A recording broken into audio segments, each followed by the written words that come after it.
আজকে আমাদের সবচেয়ে বড় আয়োজন এই বছরের 2024-25-এর ভর্তি পরীক্ষার আন্ডার গ্র্যাজুয়েট ভর্তি পরীক্ষা। আজকে আমাদের কলা, সমাজবিজ্ঞান এবং আইন ইউনিট মিলিয়ে 1,25,500 আমাদের আজকে ভর্তি পরীক্ষার্থী আছেন। আমরা তাদেরকে স্বাগত জানাচ্ছি, তাদের অভিভাবকদেরকে স্বাগত জানাচ্ছি। আমাদের এই আয়োজনে প্রতি সিটের বিপরীতে 43 জন প্রায় 43 জন শিক্ষার্থী ভর্তি পরীক্ষার্থী এই প্রতিযোগিতায় লিপ্ত হয়েছে। এটি অত্যন্ত প্রতিযোগিতামূলক একটি পরীক্ষা এবং আমরা সবার জন্য শুভকামনা রাখি। ভর্তি পরীক্ষায় কেউ টিকবেন, কেউ টিকবেন না, কিন্তু এই ধরনের পরীক্ষায় অংশ নিলে সার্বিক অনেকটুক শেখার সুযোগ থাকে, অনেকটুক সাহস বাড়ে। এটিও কিন্তু প্রস্তুতি হিসেবে অত্যন্ত গুরুত্বপূর্ণ। আরেকটা বিষয় বলতে চাই যে আমাদের অত্যন্ত সীমিত সামর্থ্যের মধ্যে এবার আমাদের আয়োজনে যদ্দূর পেরেছি আমরা আমাদের অভিভাবকদের জন্য কিছু সামান্য অন্তত বসার ব্যবস্থাটুকু করতে পেরেছি। এটি আমরা আগে করতে পারিনি। তাদের জন্য আমরা স্বাগত জানানোর জন্য আমরা চেষ্টা করেছি এবার আমাদের তুলনামূলকভাবে স্বেচ্ছাসেবকদের সংখ্যা বাড়াতে। এই মুহূর্তে প্রায় 80 জন স্বেচ্ছাসেবক কাজ করছেন। আমাদের কিছুটা শৃঙ্খলা, গাড়ির প্রবেশ, মানুষের প্রবেশ, এগুলোর মধ্যে কিছু যেন শৃঙ্খলা থাকে, কেউ যদি সাহায্য চান যেন সাহায্য পেতে পারে। চেষ্টা করছি একটি তুলনামূলকভাবে একটি শান্তিপূর্ণ পরিবেশে এই বড় আয়োজনটি সম্পন্ন করতে, এবং আমরা সাংবাদিক মহল থেকে অনেক সহযোগিতা পেয়েছি। আপনাদের সবাইকে শুভকামনা জানাচ্ছি। আবারও ঢাকা বিশ্ববিদ্যালয়কে থাকবার জন্য আমরা সবসময় আপনাদের প্রতি কৃতজ্ঞ। এই বিশ্ববিদ্যালয়কে আমরা সর্বজনতার বিশ্ববিদ্যালয় মনে করি এবং সমাজকে নিয়ে আমরা চলতে চাই। এই আয়োজনে আমাদের এই ভর্তি পরীক্ষা আয়োজনে বহু বিনিদ্র রাত আমার টিম কাজ করেছেন। আমাদের এই টিমের সমন্বয়কারী হিসেবে আমাদের ডিন, সম্মানিত ডিন কলা অনুষদের, এবং তার পুরো দল কাজ করেছে।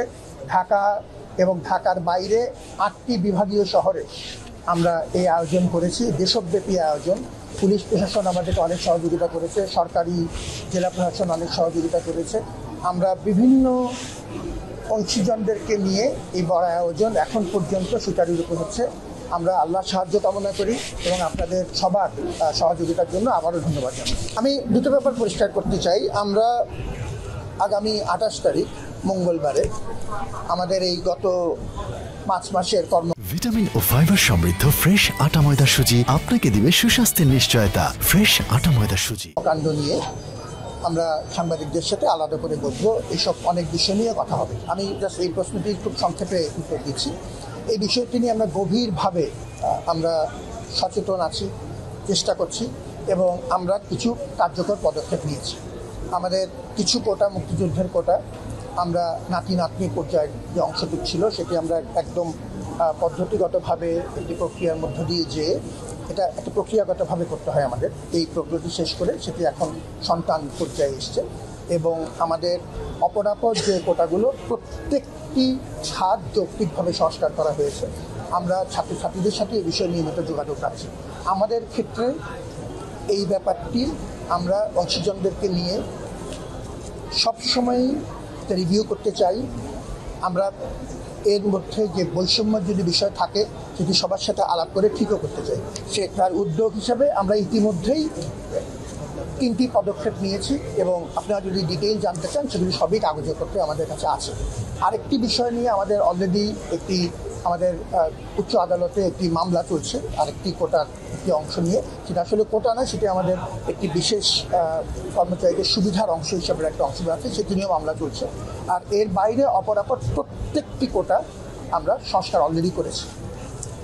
আপনার ডিটেলটা জানতে চাইলে সে তথ্য আমরা দিতে পারবো। আমাকে আপনার এর মধ্যে আমার অফিসে এটা আছে। আর 28 তারিখে আমরা সবাই বড় পরিসরে আলোচনা করবো। আজকের আমাদের মূল আলোচনাটা থাকতে চাই এবং আমি মূলত এসেছি আপনাদেরকে এই কথা বলতে যে আমরা আপনাদের সবার প্রতি ধন্যবাদ রাখি, এটাই বলার জন্য। বিশেষ করে অভিভাবকরা আমাদেরকে যে সবসময় যে সহযোগিতা করেছেন, আমাদের নানা সীমাবদ্ধতার মধ্যেও তারা যে সবসময় আমাদের পাশে দাঁড়িয়েছেন, আমরা সেই জন্য কৃতজ্ঞতা প্রকাশ করি। অলরেডি হয়ে গেছে, কার্যকর হয়েছে। এটা ভর্তির বিজ্ঞপ্তিতেই আমরা ওইভাবে সংশোধন করে দিয়েছি। এটা অলরেডি কার্যকর, এবার থেকে কার্যকর। সেটা অলরেডি কমিয়ে নাতি নাতনির বিষয়টি অলরেডি আমরা কার্যকর করেছি, সেটা এখন নেই। এবং ওই কোটাতে যদি আমরা ওই মুক্তিযোদ্ধার কোটায় যদি প্রয়োজনীয় সংখ্যা না পাওয়া না যায়, সেটি অটোমেটিক্যালি মেধাতে যুক্ত হয়ে যাবে, তাতে কোনো অংশ বাদ থাকবে না। আর নাতি অংশটুকু বাদ দেওয়া হয়েছে। পূর্ণ সচেতনভাবে কাজ করেছি। আমি খুব বেশি বাগাড়ম্বর পছন্দ করি না। খুব বিনীতভাবে জেনে রাখুন যে এই পর্যায়ে বহু মানুষ বিনিদ্র রাত কাটিয়েছে। দিনের পর দিন আমরা বিভিন্ন অংশীজনদেরকে নিয়ে কাজ করেছি। প্রত্যেকটা পদ্ধতিগতভাবে কমপ্লায়েন্স টিকমার্ক দিয়ে এগুলো করা হয়েছে। আমরা সচেতন আছি, আমরা পরিষ্কার এই বিষয়ে দায়বদ্ধ এবং আমরা পরিশ্রম করে যাচ্ছি। এখন পর্যন্ত কোনো বড় মাপের বিপদ হয়নি, কোনো অভিযোগ আসেনি। আমরা আল্লাহর দরবারে শুকরানা আদায় করি এবং আপনাদের সকলের সহযোগিতা চাই। সবাইকে মিলেই এই বিশ্ববিদ্যালয়ের কোনো খারাপ হলে, যেমন আপনি মন খারাপ করেন, সমাজ মন খারাপ করে, ভালো হলে আপনি আনন্দিত হন, আমি আনন্দিত হই। এটাই ঢাকা বিশ্ববিদ্যালয়ের শক্তি। সমাজকে নিয়েই আমাদের চলা, ভালো মন্দ যাই হোক আমরা সমাজের সাথে আছি।